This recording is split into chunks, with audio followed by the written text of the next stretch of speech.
Welcome back to another episode of the Four Archetypes. I'm Dr. Lahab Al-Samarrai, and with me today, as always, Dr. Lisa Hong is here.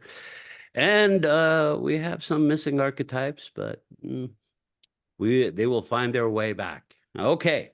So, I thought today we do something different, Lisa. I thought we talk about the magician queen archetype, since we are the magician and queen archetype. So we will talk about the shadows of the magician and queen, and we'll also talk about initiation of the magician and queen.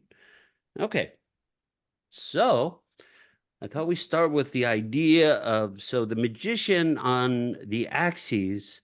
So we contain all four archetypes, just for everybody's know-how. So you don't contain one archetype. These are the archetypes of power. We contain all four, but they are in different, they are in different positions for each person.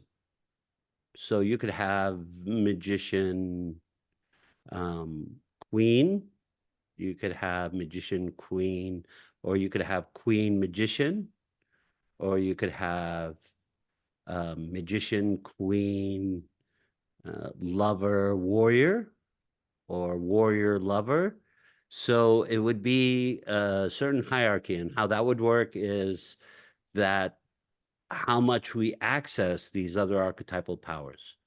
So Lisa, what do you think? You are probably uh, queen lover, Queen, warrior magician, warrior. queen warrior, queen warrior lover magician, or queen, what do you think? I hadn't given much thought about what my second Wh- hierarchy is, Yeah, yeah. but I Let's talk do about the know hierarchy. the warrior comes out. Um, hmm. I think someone on the outside can see myself better. Yeah, I don't, I mean, you definitely have warrior in you. I don't see it like um secondary to you. Hmm. I see more like queen lover, maybe warriors next, and magician would be the four axes. So you would access them differently. Usually the magician, queen, king are on the opposite spectrum. Like um, they hold each other in a different way. But that's not always the case. You can, so the way development works is that the environment that we are surrounded by, the environment, the incubator that we grow up in, um, certain archetypal energies are acceptable and certain ones are not acceptable, right? So for the queen, you know, the warrior aspect of the queen, um, the warrior would be looked at as too masculine, or um, although Karen is queen warrior, like her secondary is warrior. I think then lover magician. So her hierarchy is different than yours, or both of you archetypally are queens, but the hierarchy, the way it's consolidated is different. Hmm. And it would be how we access it and why we need to access it. So how Hmm. we grew up, but what was the situation, what was the environment. Yeah. So I was just thinking, well, example, an event this weekend, there was a loose plan and I was gonna go meet rendezvous at a point and just kill some time. Hmm. Turned out that the time was a lot longer than I had expected. And when I was sitting there, I was like, well, it never occurred to me to get really angry Mm, about the not having the expectations met, my expectations met. yeah. um, it was just more like, okay, I'm gonna just talk to the people around me and just have conversations and enjoy my time and not worry about the time. So I was thinking, okay, in that situation, maybe it's not, I wasn't impatient or I didn't feel like this is a waste of time, Mm, not doing something yeah. or affecting something. So Yeah. maybe I can see that starts to remove layers of warrior hierarchy in that. Yeah.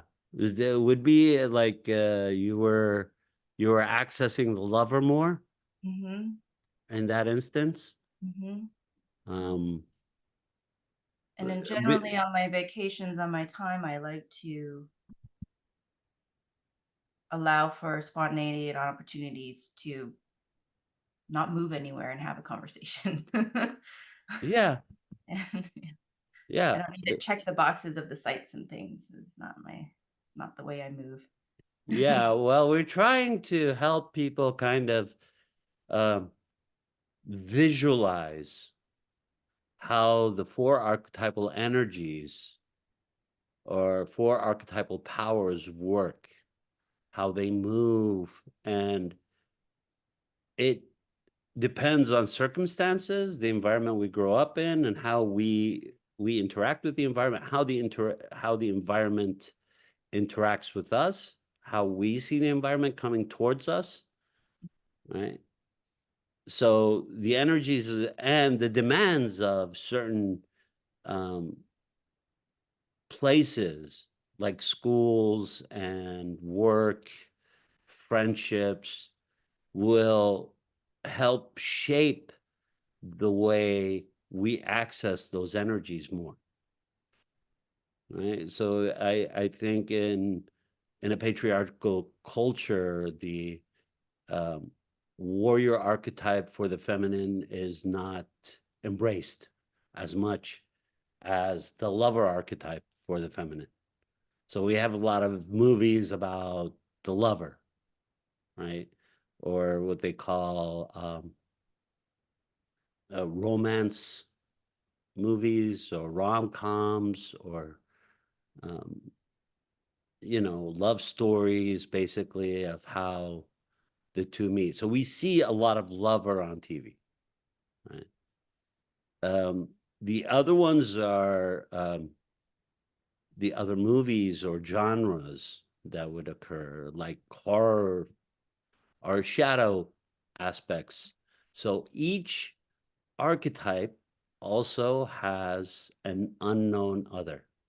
So there's shadow aspects to each. So the queen would have a shadow, the lover would have a shadow, the warrior would have a shadow, and the magician would have a shadow. So now you're thinking the hierarchy is there is the unknown and there's the known. So the unknown is the parts of ourselves that are split off, disconnected, um, not embraced, not accepted, not wanted. This is also in the environments that we grow up in. Certain things are accepted. So if you grow up in a religious background, or if you grow up in a very intellectual background, or you grow up in a very working background or military background, you embrace certain things a lot differently. Right? So if you grow up around warriors, that's going to be your second in the hierarchy.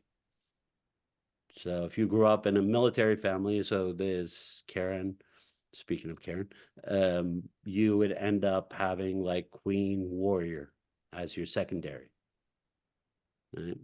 And the more we're able to access them, more we're able to integrate them into a more complete picture of the way our energies move. So I was thinking, Lisa, um, how would that be helpful to us or not to know these things, but I think that it's helpful to know which archetypal energies we lean towards, because then we know preferences, we know behaviors, we know circumstances, how we move in certain situations, and what is easier for us and what is not as easy. Right? So, the way we would move the different archetypal energies is the way the archetypal energies are configured within us, but also the way we access those archetypal energies. So our primary archetypal energy is always the way we move in the world. It's always kind of our go-to. Like you would say, well, just get it done. Just do it. This is very queen, very like, I don't understand what's holding things up. The lover would go, let's see how the night unfolds. Let's play it by ear. Right? The warrior would get agitated by that. The warrior would say, what's the plan? Why are we still talking about it? Yeah.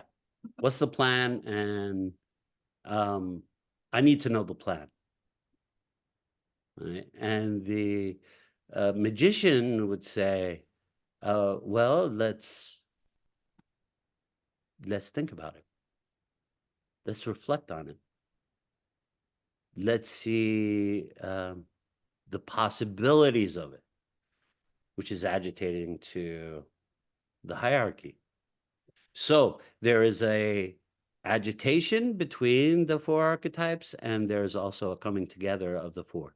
The more we're able to integrate, the easier it is to move in the world. The less we're able to integrate, like, oh, I don't do that, is like a common response to an energy that I am afraid of. I don't do that. Or I don't think that way.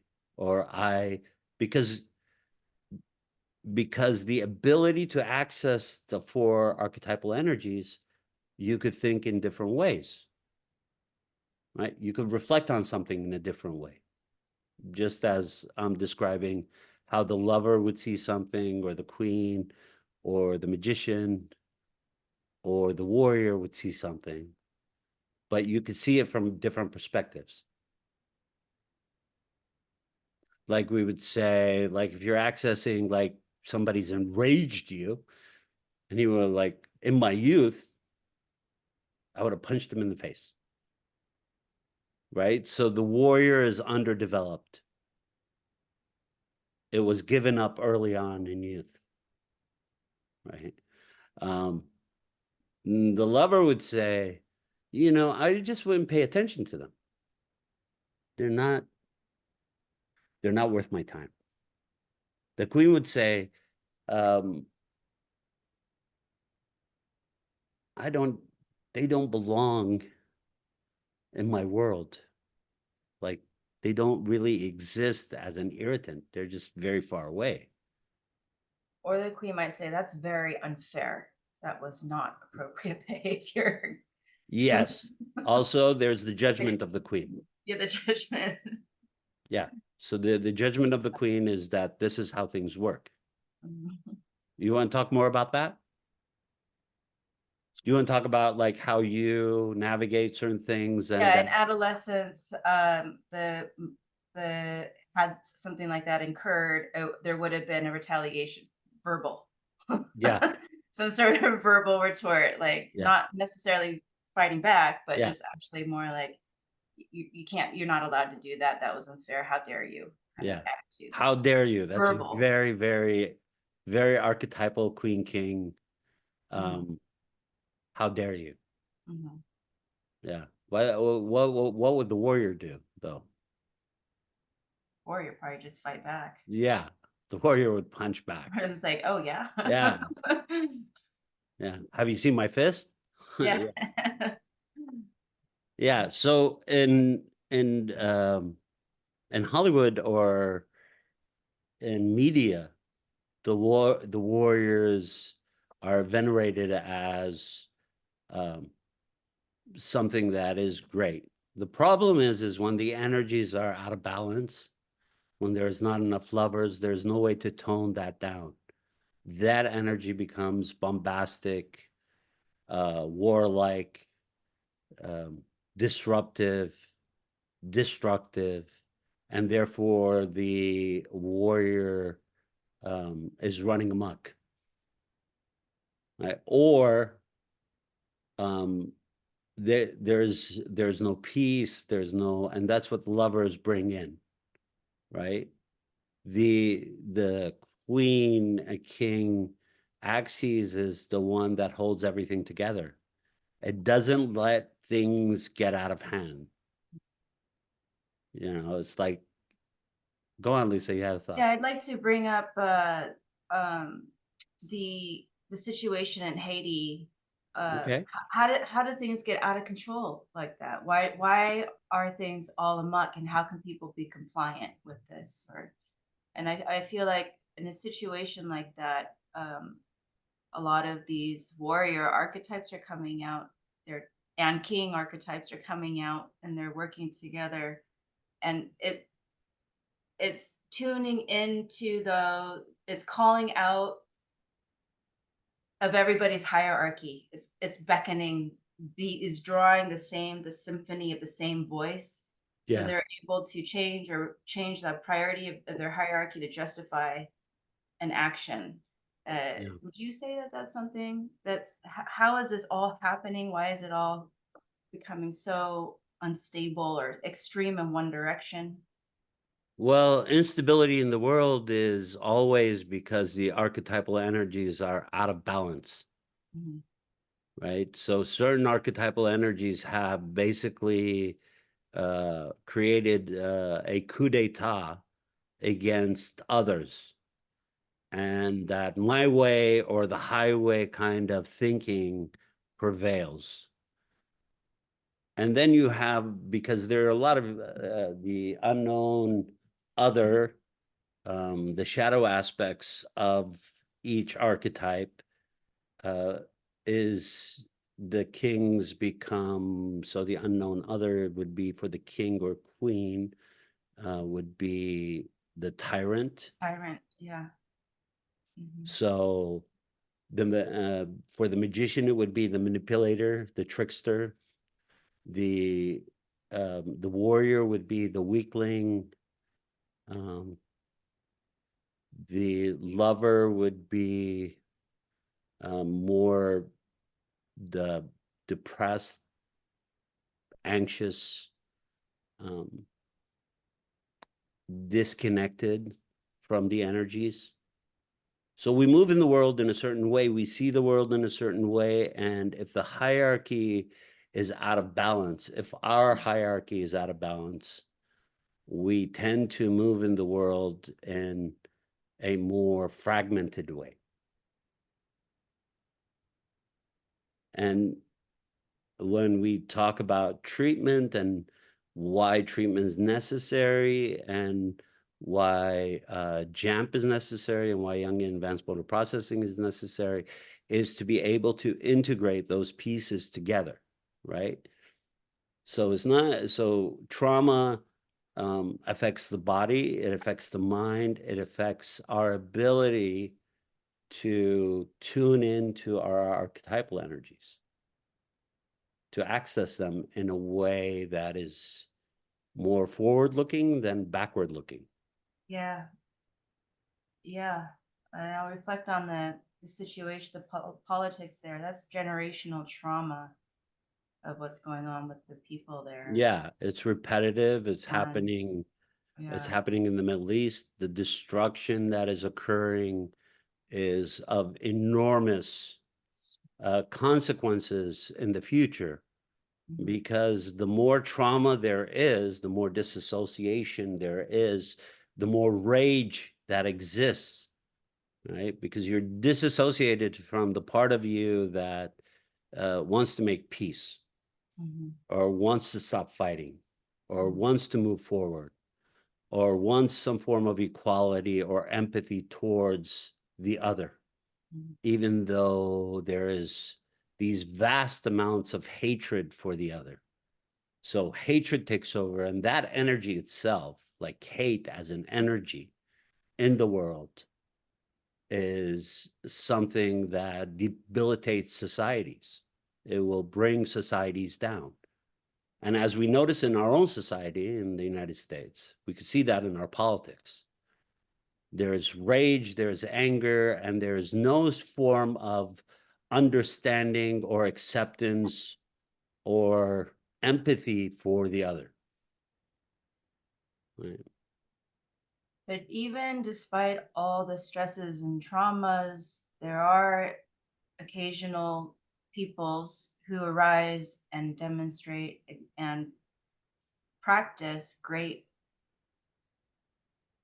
integration, and that they're able to uh, tap into the aspects of themselves and move within the chaos to try or to try to bring us. Yeah. They're there. Yeah, the archetypal energies always try to prevail a balance. There's a reason the four exist within each of us. That is the balance. If we don't understand the other archetypal energies, the other archetypal powers that move us in the world, we're not integrated. We're not what Jung calls individuated. We haven't come to and brought our potential into the world. Because the more integrated we are, the less anxious we are, the less irritated we are, the less enraged we are, and the less one-sided we are. We could see the other's point of view, even though it is in opposition to ours, because we have opposing, conflicting point of views internally. Right? Somebody like when people say night and day, what they're saying is there's complete opposition between the two, even though it exists in the same sphere. There's always night, there's always day. To split it up, and the splitting is the biggest issue that we face, especially in trauma, because the number one defense is to split the trauma into pieces and keep it as non-integrated. And because it's non-integrated and because it's deep within the psyche, it comes out in pieces. And that's why the pieces are so dysfunctional for us, or make us more dysfunctional than we need to be.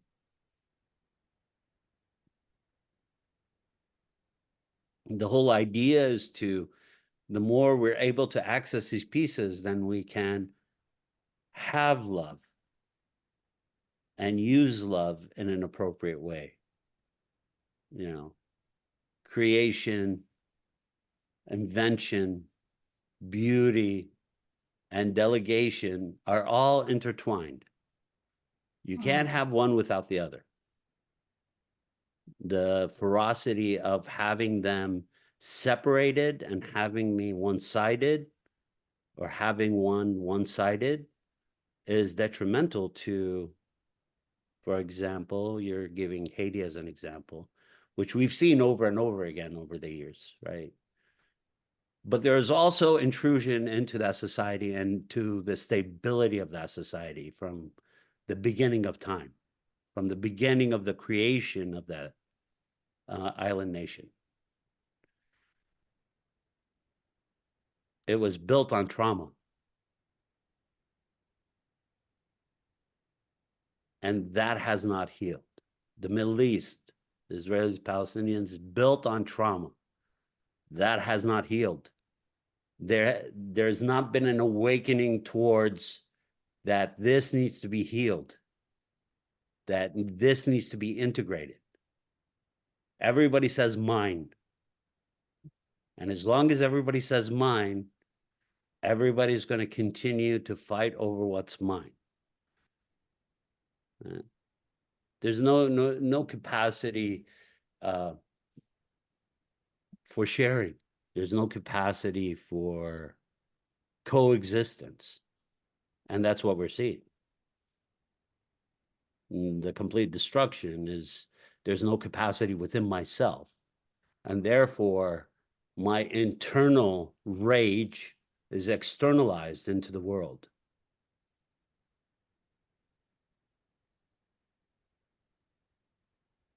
What do you think, Lise? Do you think that the the energies can be integrated when we use treatment and the integration of the energies? How would that make us a little kinder, gentler? We all have that capacity, but it takes courage. Mm, You know yourself yeah, and see yourself. yeah, So, in your weakest, you want to take the easiest route, yeah. but that doesn't necessarily mean that that is getting you anywhere.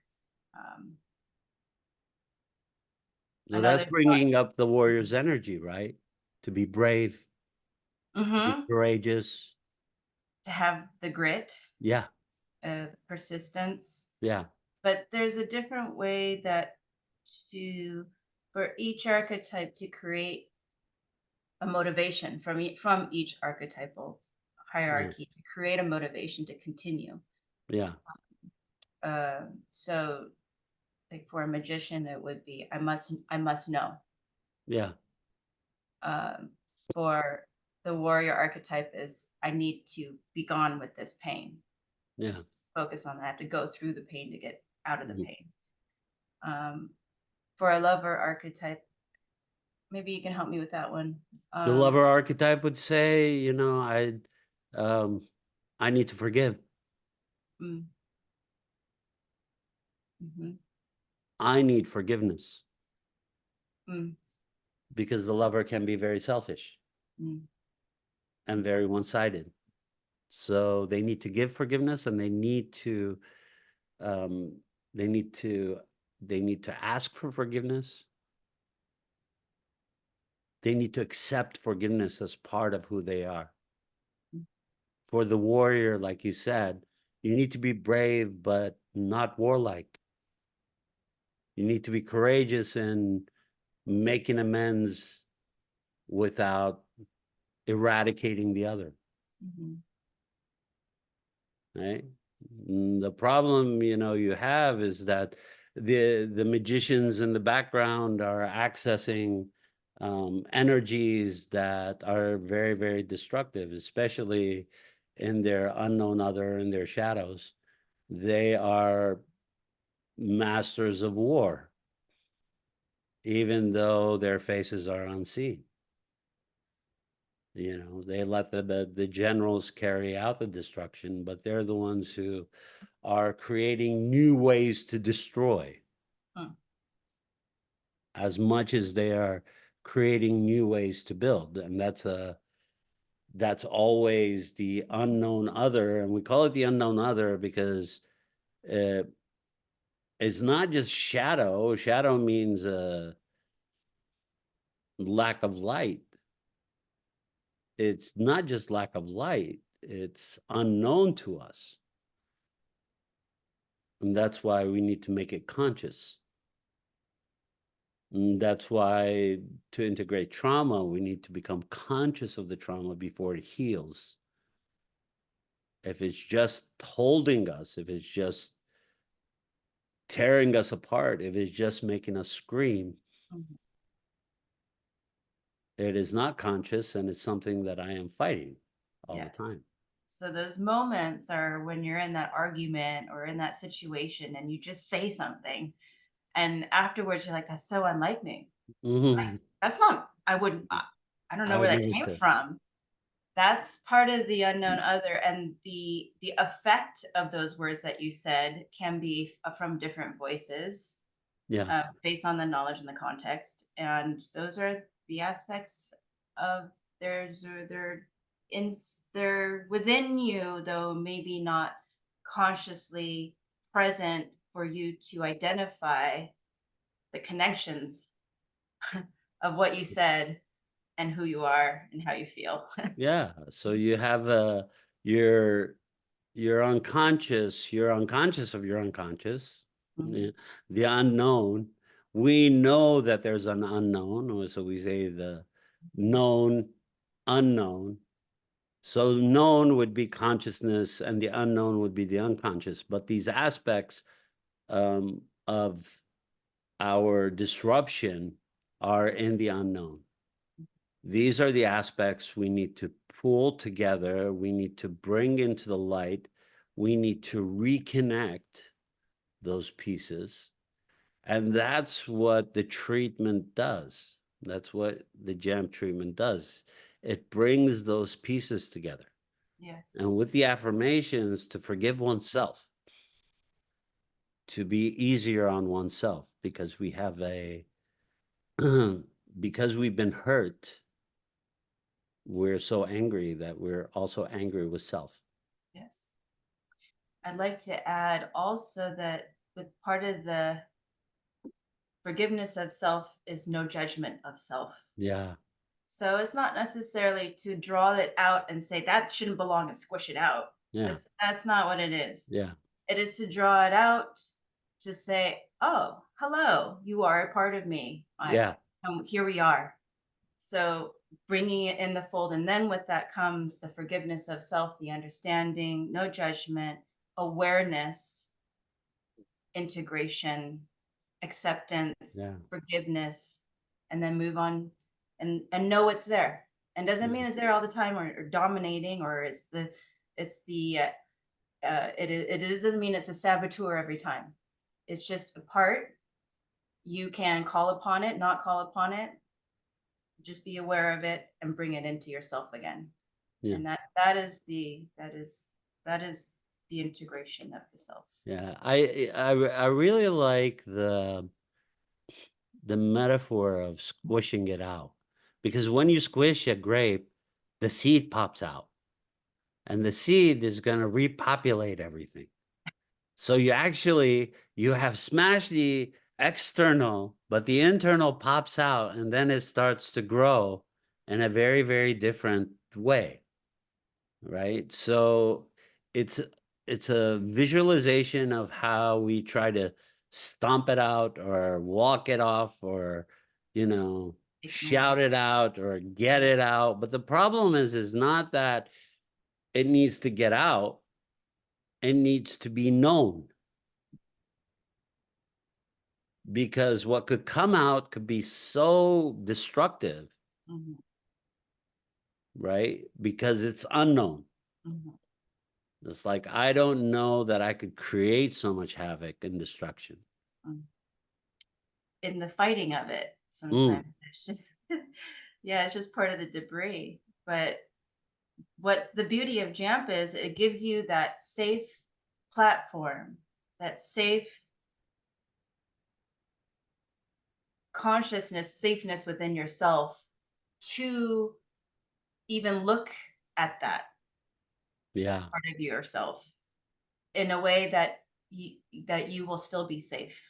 yeah, And that is the beauty of Jamp. And that in itself is a gift. Uh, yeah. Feeling peace and feeling okay with oneself and feeling not at war with oneself. So the external always reflects the internal. Whatever is happening in the world for me, the way I am moving in the world is always a part of me and the way I'm feeling about the world. So if I'm having a bad day, then the world is having a bad day.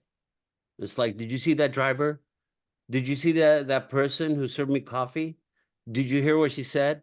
Did you see that? It's always a problem, Now, for instance, you go out in the world and you're a lot happier and you're smiling and life is feeling a lot better, then it's forgiveness. It's like, oh, they weren't paying attention. Oh, she was trying to be nice. Oh, she must be having a bad day. You are more readily accepting of the irritation that exists in the outside world. Well, that means you have to accept the irritation in the inside world. That means you have to integrate that irritation in the inside world. Because if you leave it to fester, if you squish it, the seed pops out and it repopulates. And then you have a lot of other squishing to do, right? And before it becomes wine, it's vinegar, right? It's sour, it's pungent. But then you have this great bottle of wine and you're like, wow, this is amazing. But that is what transformation is about taking that vinegar and piss into something much more delectable, much more palatable, much more digestible, much more drinkable. Uh, Yeah. Um, I thought we, kind of help, give you tidbits of what we are saying today. We weren't going to get too um, complex about the missing pieces or how they work, but just the idea of the integration is the important idea here. It's the idea we want to get across, at least. Um, the idea of integration is required internally so we could integrate what we do externally. That it's not a impossible task. What is impossible is the being controlled by the fear, controlled by the anger, controlled by revenge, controlled by destruction. That becomes an impossibility because it just grows and grows and grows and spreads. Okay. Um, we will be back next week. Dr. Lisa, we are the Institute for Conflict. I am Dr. Lahab Al-Samarrai. This is Dr. Lisa Hong. And as we always end our podcast with, I am not afraid. I'm not afraid. And we say that because to face fear is to be brave, to be courageous, and to move in the world in a more loving and creative way. We would like to say goodbye to you. Thanks, everybody.